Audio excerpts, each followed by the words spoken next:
All right, so you know how you sent us those Code Curious videos, the ones from Bradley Bearden over at Daveville High School? Yeah. We've been looking into those, the ones about developing and using procedures and programming. And, well, that's what we're going to really take a look at today. Yeah. We're going to unpack those two videos, the AP CSP3 13.1 developing procedures and AP CSP3 13.2 developing procedures. Okay, sounds good. We want to really understand how you can take code, and identify parts that can be used again and again to make those really useful shortcuts procedures. Exactly. And, more than just the nuts and bolts of, how to write procedures, let's get to the why. Why they are so important for managing complexity in code. Right. And why they make it so much easier to work with, even when you come back to it, months down the road. Oh, for sure. So, just starting with the basics then, what is a procedure? Well, in the most basic terms, think of it as a named group of program instructions that are all geared toward achieving a specific goal. It's like giving a label to a mini program within your main code. Yeah, okay, that makes sense. And from the first video, it seems like there are two main types of these procedures. Yeah, right. So you've got procedures that return a value. That's one type. Mm-hmm. And then you've got the others, which just execute a block of statements. So they perform an action or a series of actions without giving back a specific value. Oh, okay, that makes sense. He had a pretty good example in the first video of a procedure that returns a value. He used the example of updating a quiz grade. Yeah, a classic. And, before even diving into the how-to, the actual code, he stresses something super important, giving it a good name. Right. Might seem basic, but Bradley makes it clear how crucial a well-chosen name is. For sure. Think of it like trying to find a specific recipe in a cookbook where all the titles are just recipe. I mean, good luck with that, right? Yeah, no, absolutely. A descriptive name is like instant documentation. You know exactly what the procedure is supposed to do just by looking at it. Mm-hmm. So when you see something like update quiz, you know right away what it's all about. Right. And he also mentioned the naming convention, camel case, Yes. which is, you capitalize the first letter of each word. So it would be update quiz. Exactly. It makes it so much easier to read, especially as your code starts to grow. Once you've got that clear name, the next step is figuring out what info it needs to work. This is where the parameters come in. Yeah, The input, the data that the procedure needs to do its job. Like, think about that update quiz example. You'd need what? Well, I guess you'd need the student's previous quiz grade, Right. the points they got on the current quiz, and then also the total possible points for that quiz. You got it. But here's an interesting point that Bradley brings up. Not every piece of information you might initially think of needs to be a parameter. For example, with the quiz grades, you can actually calculate the current grade inside the procedure itself, Right. using just the current points and total points. So no need to feed it everything, just the essentials. Yeah, just the raw ingredients. Okay, that's really efficient. So then let's talk about how that update quiz procedure would actually work. You'd have those inputs, the old grade, the points earned, the total points. What happens next? Well, first off, the procedure would calculate the current grade, right? Makes sense. So divide those current points by the total points, maybe multiply by 100 to get a percentage. And then it would compare that newly calculated grade with the original quiz grade, the one you gave as input. If it's higher, boom, updates the quiz grade to that new score. I see. That's pretty straightforward.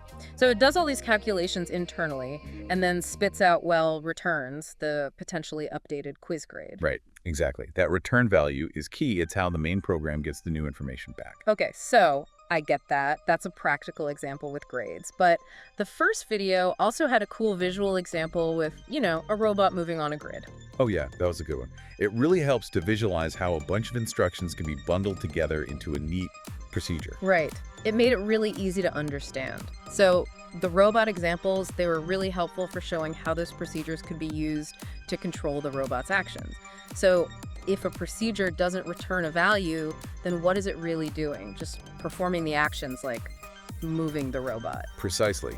Procedures that don't have a return value are all about performing actions, or you could say causing side effects. Side effects. Yeah, like, moving that robot, displaying something on the screen, or writing some data to a file. They're all about organizing and reusing those blocks of code for specific tasks. Right. And he started with a pretty basic one, getting the robot to rotate 180 degrees. Oh, yeah, that was a good starting point. He pointed out that you could do this either with 2 rotate right commands or 2 rotate left commands, right? Right, either way works. It's the idea of grouping those 2 actions under one name, one procedure. Right. And then it got a little more complex with the detour left procedure. Yes, detour left. That one was a whole series of actions, a sequence, to guide the robot around an obstacle. Right. It's a pretty cool breakdown. Is rotate left, then move forward, rotate right, and then 2 move forwards, another rotate right, another move forward, and then finally a rotate left.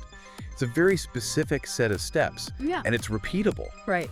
And that's the beauty of it, right? Exactly. If you need the robot to take that same detour multiple times, you don't have to write out that whole thing again. You just call the detour left procedure, boom, done.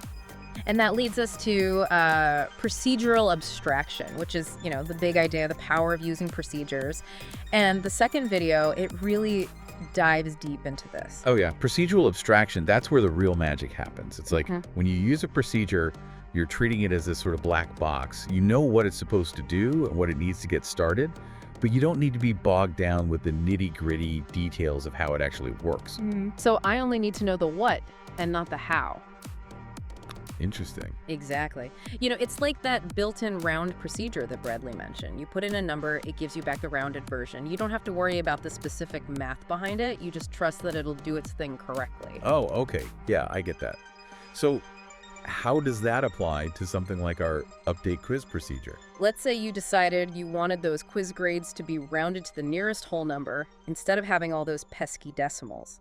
Well, because you package that whole grade update logic inside a procedure, all you have to do is tweak the internals of that update quiz procedure. Add a call to that round procedure, and you are good to go. So you're saying I don't have to change the code outside of that procedure? Exactly. The main program was just calling that update quiz procedure with the same input. So you wouldn't have to change a single line of code in the main part of your program. Just modify that procedure itself. Okay, yeah, that makes it so much easier to manage. Especially, if you had that code copy-pasted all over the program, imagine having to update every single copy. That would be a nightmare. But with a procedure, you make the change in one spot, and every time it's called, it benefits. Like a ripple effect. I like that, a ripple effect. It's almost like a force multiplier for making updates and improvements. Absolutely.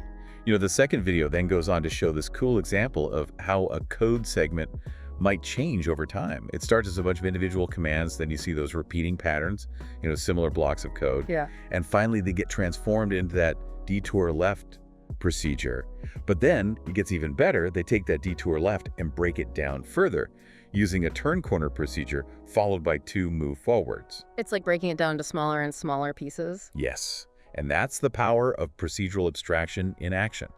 It makes your code so much cleaner and more manageable. Right. And he asked us really good questions like, if there's a bug in how the robot turns the corner, which version of the code would be easier to fix? Yeah. And which one would be easier to understand, if you come back to it months later?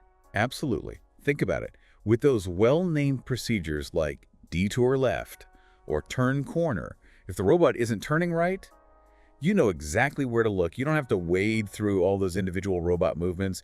You just go straight to turn corner. It's so much more targeted. Exactly. And, when you revisit the code, those procedure names act as documentation. They tell you exactly what that code block is supposed to do. It's like having built-in comments. Ah, right. Built-in documentation. Yeah. So I guess the takeaway here is that procedural abstraction is really fundamental for keeping things manageable in any, big program.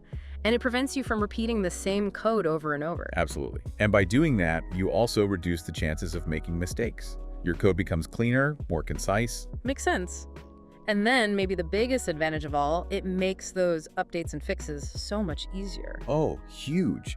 You can make a change to a specific function in one place without having to hunt down and change every single instance of that code. Makes your code much more robust, easier to adapt, and future-proof. Future-proof code, I like that.